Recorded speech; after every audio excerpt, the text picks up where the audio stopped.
Okay, so I'm just gonna quick show you how I installed my transmission cooler and the transmission flush that I did. So I flushed I put about 15 bottles of this ATF Dexmerk fluid. You can buy it on Amazon. I got a really good deal on these, that's why I use so many, but you can see the progress. This is what it started out at, no flushes. And then this is the first flush of pumping fluid out after refilling it. And it goes all the way down to here. That's a brand new fluid, and that was the last flush.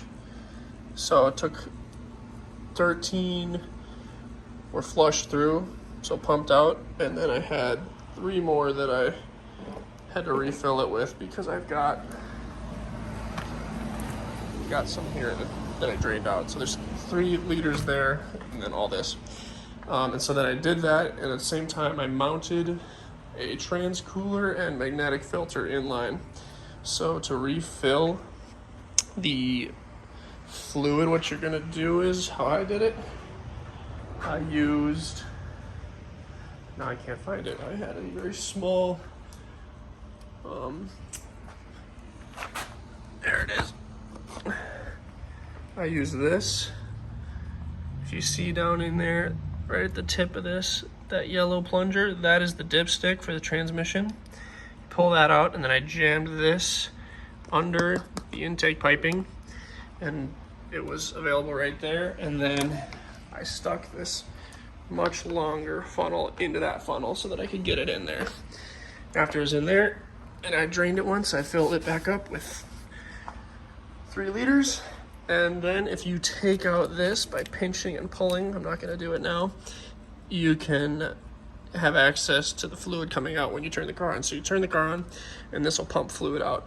So what I did to add in the filter, I cut this hose right here, and I had a hose coming out of that to pump the fluid into these bottles.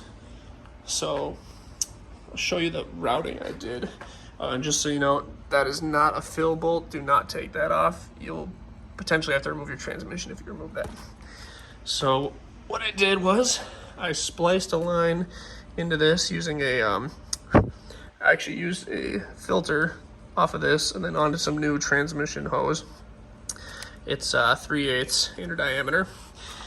So that comes down to this filter that I have attached up there and clamped in. And then I have off of this filter coming a new line that I bought into the bottom of the transmission cooler I installed, and I'll show you how I mounted that. And then it comes up, and the transmission fluid pumps out the top, down here through the filter, through this cooler, out this line, and then this line goes back to the return line that I cut from this, which is going in right here. And you can see I linked them together with a 3/8 inch brass fitting, and let's see if you can see it here, 2 Oedeker clamps. So the tricky part was mounting this without taking off this bumper support. I saw a guide on Sweet Speed on how to take off the bumper support. You could drill this out and take out bolts and stuff, but I didn't want to mess with that because it could potentially mess up the alignment of your frame. So what I did was I got some stock steel, just straight. Say it's about a 1/2 inch, I don't actually know, it's just sitting around. And I attached it to the sides of my transmission cooler with rivets, and then I basically custom fabricated a bracket, and then I drilled and tapped holes here with some old bolts I have. It's like M8 with a 1.25 millimeter thread pitch, or 1.25 thread pitch, sorry. So I have a tapped bolt here, here, and then all these are riveted in the side, and then I put JB weld over it and painted them since it was mild steel and I don't want any rusting. So there is some blockage here, but if you come down here, you can see that it's gonna get plenty of airflow on the bottom here. And then on the bottom, I twisted up some more brackets that I attached to the side, and then I drilled and tapped the holes here as well. So this is extremely sturdy, and it moves the whole car. If you see, it's not going anywhere. And then so the hot fluid comes in here and goes up to the top. That's how it's piped in. I don't think it actually matters, but yeah. So yeah, these are drilled and tapped, and I did not have to remove the bumper support to do any of that, thankfully. So yeah, and then you just got to make sure that you run the car and check the level of your dipstick to make sure that whatever temperature fluid is, hot or cold, it's to the right point. And yeah, it's a pretty straightforward process. It took maybe 3 hours to do the whole thing and gather all the supplies and stuff beforehand.